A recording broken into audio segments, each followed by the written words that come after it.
Active echo beacon detected.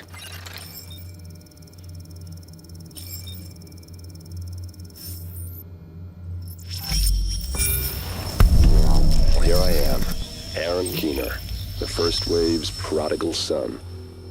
Normally I'd do this face-to-face, but I'm not 100% sure which way you'll jump.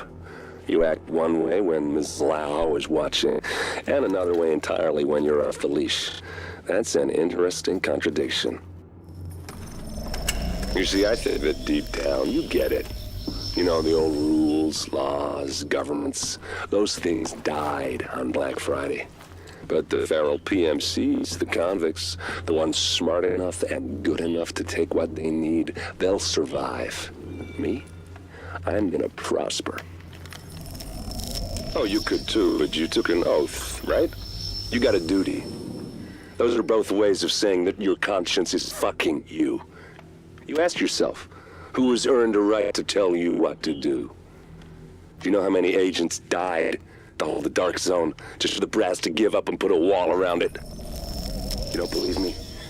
You should check the place out for yourself.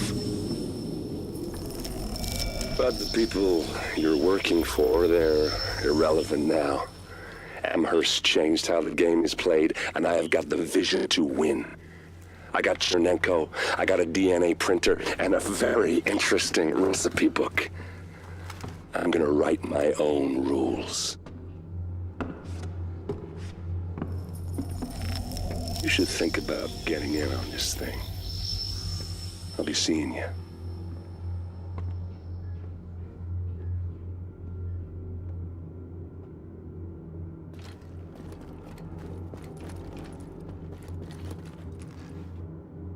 Agent, the information you found in that lab was the crown jewel. I think we can break this thing now. But we've got some more information. A voice from the grave. Listen to what Amherst has to say.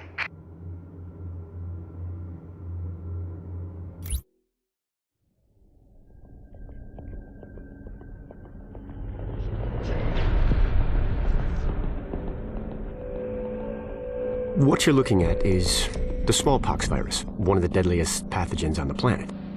For centuries, it did a wonderful job of helping keep the human population in check. But times change, and sometimes Mother Nature needs a hand in improving her creations. Like, say, speeding them up a little bit, making them contagious when they should be quietly incubating in a host, or making them more lethal.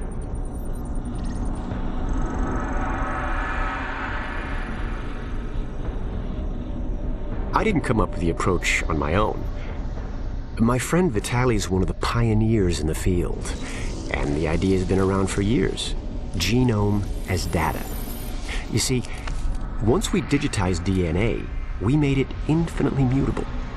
We could do 1,000 virtual variations in the time it used to take to grow a one-lab-grade generation of pathogens. And we could pick the best, most lethal combinations and make them real. That's how you make a killer virus, you see. Mix in genetic code from other diseases, and you move the sliders all the way up on lethality and virulence. The goal was a 90% mortality rate. I'm not sure my green poison is going to quite hit that, but honestly, that's just details. As long as most of humanity goes, the Earth stands a fighting chance. Technically, technology is what's killing the planet. But that's not really the case. It's the greed that drives the technology. But a funny thing happened on the way to $100 genome maps and 3D printed plastic toys.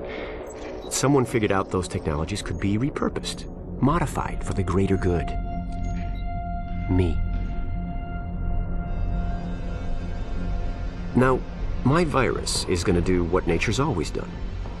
Decide who lives and who dies. And if nature decides I die, then I die. If nothing else, I'll have a lot of company. Natural selection at its finest, helped along by a little unnatural genetic manipulation.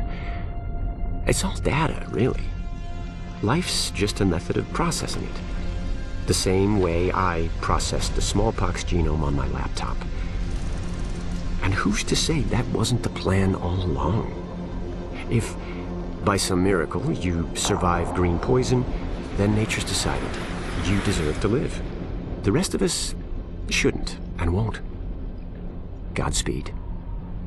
I'll see you in hell.